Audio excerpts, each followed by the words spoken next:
Hey there, health enthusiasts. Welcome back to the channel where we transform life-changing books into bite-sized wisdom. Today we're diving into Ultra-Processed People by Dr. Chris Van Tulleken. Part 1. Introduction. Ever wondered why you can't stop at just one chip? Or why that box of cookies mysteriously disappears in one sitting? Well, you're not alone. And here's the kicker. It's not entirely your fault. In this eye-opening book, Dr. Van Tulleken, a physician and researcher, explores the world of ultra-processed foods, those packaged products with ingredient lists that read more like chemistry experiments than actual food. What makes this book so powerful is that Van Tulleken doesn't just lecture us with scientific theories. He conducts a shocking personal experiment, transforming his diet to show exactly what happens when these foods dominate what we eat. The results? Far more disturbing than you might imagine. This isn't about food shaming, it's about understanding the sophisticated science and marketing that has engineered these products to bypass our body's natural signals and keep us coming back for more. Today, I'll break down how ultra-processed foods rewire our brains, why willpower alone isn't enough to resist them, and practical strategies to reclaim your relationship with food. Whether you're looking to improve your health or just curious about what's really in your pantry, this video will forever change how you look at food, so let's dive in. Part 2. What are ultra-processed foods? First, let's get clear on what exactly ultra-processed foods are. Dr. Van Tulleken uses the NOVA classification system, which divides foods into 4 categories. Group 1, unprocessed or minimally processed foods, fresh fruits, vegetables, eggs, meat. Group 2, processed culinary ingredients, oils, butter, sugar, salt that we use for cooking. Group 3, processed foods, relatively simple products made by adding Group 2 to Group 1, like canned vegetables or cheese. Group 4, ultra-processed foods, industrial formulations with 5 or more ingredients, many unrecognizable. These aren't just processed whole foods, they're laboratory creations designed for maximum palatability and profit. Think breakfast cereals, packaged snacks, sodas, instant noodles, reconstituted meat products, and most fast foods. What's alarming is how these foods have taken over our diets. In the US, UK, and Canada, ultra-processed foods now make up about 60% of calorie intake. In some communities with limited access to fresh food, that number is even higher. These products are engineered to hit the bliss point, that perfect combination of salt, sugar, and fat that makes us crave more even when we're physically full. The crucial insight from Van Tulleken's work: ultra-processed foods aren't just bad versions of real food, they interact with our bodies in fundamentally different ways, driving us to eat more while feeling less satisfied. Part 3. The self-experiment. To truly understand the impact of ultra-processed foods, Dr. Van Tulleken didn't just study the research, he turned himself into a human guinea pig. For 4 weeks, he switched from his normal, mostly whole food diet to one consisting of 80% ultra-processed foods, mimicking what many people in Western countries actually eat. The results were shocking. In just 28 days, he gained 15 pounds, about half a pound per day, but the weight gain was just the beginning. Brain scans showed significant changes in his brain activity, particularly in areas associated with reward and addiction. His brain was being rewired to crave more of these hyperpalatable foods, similar to how addictive substances affect the brain. He experienced intense cravings, eating faster, and consuming about 500 more calories per day than he needed without even realizing it. Despite the extra calories, he felt constantly hungry. His sleep deteriorated, his energy plummeted, and his mood worsened with increased anxiety and irritability. Van Tulleken didn't change his exercise routine or try to overeat. He was simply responding to what his body was telling him. The ultra-processed diet itself was driving him to eat more, faster, and with less satisfaction. Perhaps most telling was the end of the experiment. When he returned to his normal diet, he found the transition surprisingly difficult. Those powerful cravings didn't immediately disappear. His brain had adapted to the constant dopamine hits from ultra-processed foods, making whole foods temporarily less appealing. Part 4. The science of food addiction. Is food addiction real? According to Van Tulleken, when it comes to ultra-processed foods, the answer is a resounding yes. These products are specifically designed to hijack our brain's reward system. When we consume them, they trigger a dopamine release far more powerful than what we'd get from whole foods. Our brains evolved in an environment of food scarcity, where calorie-dense foods were rare treasures. Now we have unlimited access to foods engineered to deliver pleasure signals stronger than anything found in nature. The science shows that ultra-processed foods can trigger the same neurological pathways as addictive drugs. In fact, in lab studies, rats often prefer sugar to cocaine. These foods light up the same brain regions as substances of abuse, creating powerful cravings that override our natural hunger and fullness cues. Unlike whole foods, which contain complex combinations of nutrients that eventually trigger satiety signals, ultra-processed foods are designed to bypass these mechanisms. They're often low in protein and fiber, nutrients that help us feel full, while high in refined carbs and fats that deliver quick energy without satisfying hunger. Even more concerning, many ultra-processed foods contain additives like emulsifiers that disrupt our gut microbiome. This leads to inflammation and altered communication between the gut and brain, further disrupting our natural hunger signals. The combination of these factors creates what Van Tulleken calls a food environment that makes overeating almost inevitable. It's not about willpower or moral failing, it's about biology being manipulated by carefully engineered products. Part 5. Ultra-processed foods and public health. Van Tulleken makes a compelling case that ultra-processed foods are the primary driver behind our global health crisis. The rise in obesity, type 2 diabetes, heart disease, and certain cancers tracks almost perfectly with the increasing dominance of these foods in our diets. The numbers are staggering. Studies show that for every 10% increase in ultra-processed food consumption, there's a 12% increase in cancer risk and a 13% increase in cardiovascular mortality. One study found that people eating the highest amounts of ultra-processed foods had a 62% increased risk of early death compared to those eating the least. What makes this particularly troubling is how these foods disproportionately affect vulnerable populations. Ultra-processed products are typically cheaper per calorie than whole foods and have longer shelf lives, making them more accessible in food deserts and lower-income areas. They're also aggressively marketed to children, creating lifelong customers. Van Tulleken argues that this isn't just about individual choice. The food industry spends billions on developing products specifically designed to be irresistible, with sophisticated marketing to match. Meanwhile, their political influence has helped shape policies that keep prices low and regulation minimal. Perhaps most shocking is the medical community's slow response to this crisis. While doctors readily acknowledge the health impacts of smoking or alcohol, many still frame obesity and diet-related illnesses primarily as failures of willpower rather than predictable responses to an engineered food environment. This isn't just about weight. Even people who maintain normal weight while consuming high levels of ultra-processed foods show increased inflammation and metabolic disturbances. Part 6. The Food Industry's Playbook.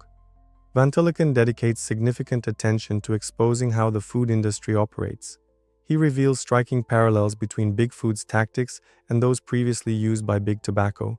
First is the science manipulation. Food companies fund research that consistently downplays the harms of their products or shifts blame to other factors. They've historically emphasized exercise as the solution to obesity rather than diet quality. The infamous calories in, calories out simplification serves their interests perfectly. It suggests all calories are equal, regardless of source. Then there's the targeting of children. Ultra-processed food marketing to kids is sophisticated and relentless. Cartoon characters, toys, sponsorships, and social media campaigns create brand loyalty from an early age. By the time children can make independent choices, their preferences are already shaped. The industry has also mastered what Van Tulleken calls health washing, adding minimal nutrients to fundamentally unhealthy products to market them as healthy choices. Think of breakfast cereals with added vitamins that still contain enormous amounts of sugar, or processed snacks labeled natural or organic despite being fundamentally ultra-processed. Perhaps most concerning is the industry's political influence. Food giants spend millions lobbying against regulations like sugar taxes, marketing restrictions, or clearer labeling requirements. They fund front groups that appear independent but actually promote industry-friendly messages. Van Tulleken isn't suggesting a conspiracy, just corporations following profit incentives. The problem is that these incentives directly conflict with public health. When companies' success depends on selling more ultra-processed food, health outcomes inevitably suffer. Part 7. The Environmental Impact. While health consequences are the book's primary focus, Van Tulleken also explores ultra-processed foods' devastating environmental impact, an aspect many consumers don't consider. Ultra-processed foods require massive industrial systems that generate significant greenhouse gas emissions. The ingredients typically come from intensive monoculture farming that depletes soil, reduces biodiversity, and depends heavily on pesticides and fertilizers. Palm oil, a common ingredient in many ultra-processed foods, is notorious for driving deforestation. Then there's packaging waste. Unlike whole foods that might come with minimal packaging or none at all, ultra-processed foods almost always require complex multi-layered packaging to maintain shelf stability. This creates mountains of waste, much of which isn't recyclable. Water usage is another concern. Manufacturing ultra-processed foods typically requires far more water than growing whole foods. For example, producing a single liter of soda can use up to 300 liters of water when accounting for ingredients, processing, and packaging. The global distribution networks needed for ultra-processed foods create additional environmental costs. Ingredients sourced from all over the world are shipped to processing facilities, then shipped again as finished products to distribution centers, and finally to retail outlets. Van Tulleken points out the irony that many food companies now market plant-based, ultra-processed alternatives as environmentally friendly, when the processing required often negates much of the environmental benefit of reducing animal products. The book argues that a food system centered on whole or minimally processed foods, ideally sourced locally and seasonally, would dramatically reduce environmental impact while simultaneously improving public health. Part 8. Solutions on a personal level. Now for the practical part, what can you actually do about this?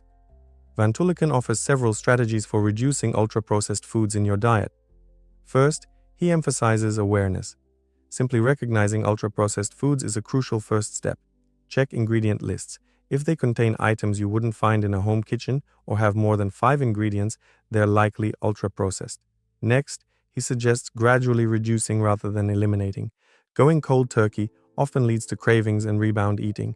Instead, identify one ultra-processed food you consume regularly and find a less processed alternative. Once that change feels normal, move on to the next item.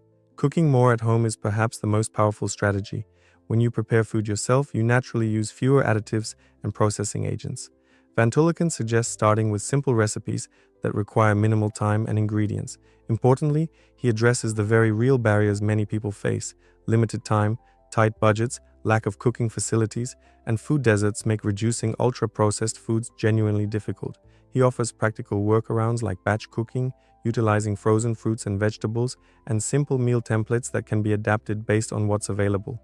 He also acknowledges the social aspect of eating. Complete avoidance of ultra-processed foods can make social situations awkward or isolating. The goal isn't perfection, but progress.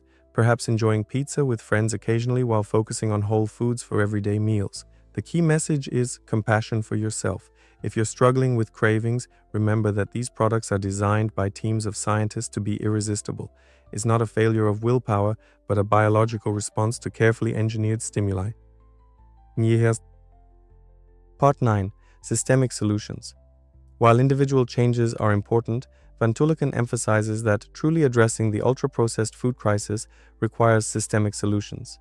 He advocates for stronger regulation of the food industry, similar to tobacco regulations. This could include restrictions on marketing to children, clearer front-of-package labeling that identifies ultra-processed foods, and taxes on ultra-processed products to offset their health and environmental costs. Education is another key component. Nutrition education in schools should focus not just on nutrients, but on identifying whole versus ultra-processed foods.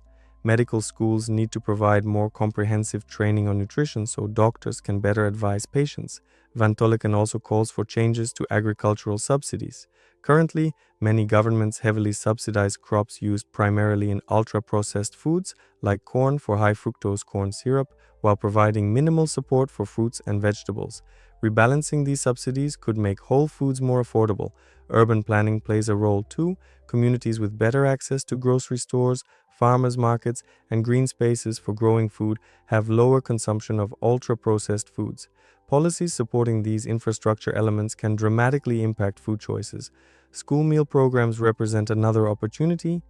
When schools prioritize freshly prepared whole foods over prepackaged ultra-processed options, they not only improve children's immediate health, but also help establish healthier lifelong eating patterns. Van Tulleken emphasizes that these changes don't require extreme measures or elimination of all processing. Rather, they represent a rebalancing toward a food system that prioritizes human and environmental health alongside profit. Part 10. Conclusion. To wrap up, let's reflect on the core message of ultra-processed people. This isn't just another diet book preaching abstinence and willpower, it's a wake-up call about how our food environment has been deliberately engineered to override our natural regulatory systems. The ultra-processed food crisis represents one of the greatest public health challenges of our time. But unlike many health threats, this one comes with a silver lining. The solution is delicious. Whole, minimally processed foods don't just prevent disease. They connect us to cultural traditions, sustainable agriculture, and the pleasure of authentic flavors. Van Tulleken's message isn't one of perfectionism or moral judgment. He acknowledges enjoying the occasional ultra-processed treat himself. The goal isn't elimination, but awareness and moderation, understanding what these foods do to our bodies and making informed choices about when and how often to consume them. Perhaps the most powerful takeaway is shifting our perspective from individual blame to systemic understanding. If you've struggled with cravings or weight, it's not because you lack willpower. You're responding precisely as expected to foods scientifically designed to be irresistible. This knowledge is empowering. By understanding the mechanisms behind ultra-processed foods, we can begin to reclaim our relationship with eating, finding joy in real food rather than engineered pleasure from food-like substances.